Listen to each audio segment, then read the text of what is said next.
Petrol पे PM Modi की खामोशी का कारण क्या है?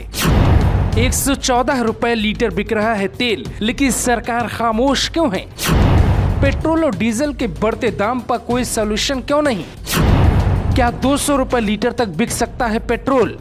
फिलहाल सरकार $83 पर बैरक कच्चा तेल खरीद रही है, यानी 6,200 रुपए में 158 लीटर। लेकिन उससे बेच इतने महंगे दाम पर क्यों रही है? क्या कारण है कि तेल के दाम में लगातार बढ़ोतरी होती जा रही है? बाबा रामदेव ने दावा किया था कि मोदी सरकार में 30 रुपए लीटर पेट्रोल मिलेगा, लेकिन ना तो बाबा रामदेव जवाब देते हैं, ना ही देश में ऐसा कोई कानून है कि ऐसे झूठे बयान देने वालों पर कार्रवाई हो।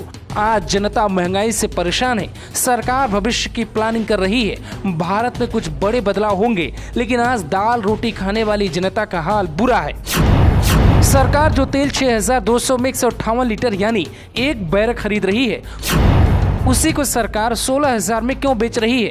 इतना ज्यादा मुनाफा क्यों लिया जा रहा है? जनता पीएम मोदी की तरफ देख रही है और सरकार खामोश क्यों है? इस साल 1 जनवरी को पेट्रोल 83.97 और डीजल 74.12 रुपए प्रति लीटर था। अब ये 104 रुपए 44 पैसे और डीजल 93 रुपए 17 रुपए प्रति लीटर पे है, यानी 10 महीने में कम से कम पेट्रोल 19 रुपए 57 पैसे बढ़ गए और डीजल 18 रुपए 6 पैसे तक महंगा हुआ। लेकिन क्यों? अब आपको उदाहरण के तौर पे समझाते हैं। रिफाइनरी से डीजल तक आने में पेट्रोल की कीमत दिल्ली में करीब 50 रुपए तक पहुंच जाती है।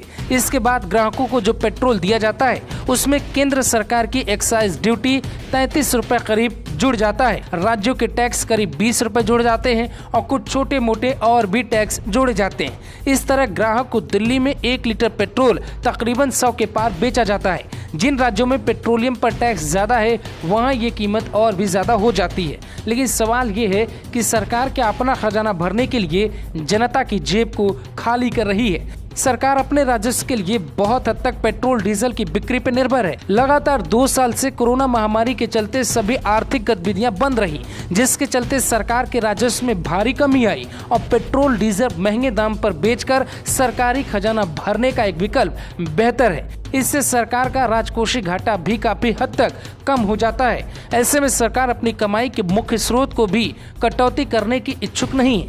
यही वजह है कि विरोध के बावजूद सरकार ने पेट्रोल डीजल पर लगने वाले टैक्स में कोई कटौती अभी तक नहीं की है और ना ही इसका कोई ऐलान किया है। अगर सरकार थोड़ा कम कमाने के बारे में सोचे तो शायद जनता के ऊपर इसका असर पड़ सकता है और जनता कम दाम में डीजल पेट्रोल खरीद सकती है।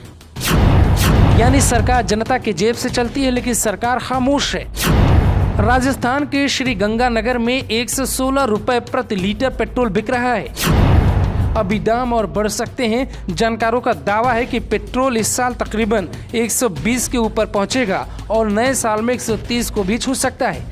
ऑयल मार्केटिंग कंपनी कीमतों की समीक्षा के बाद रोजाना पेट्रोल और डीजल के रेट तय करती हैं। ये कारण भी मनमानी करने का हो सकता है। इंडियन ऑयल, भारत पेट्रोलियम और हिंदुस्तान पेट्रोलियम सुबह 6 बजे पेट्रोल और डीजल की दरों में बदलाव करती हैं।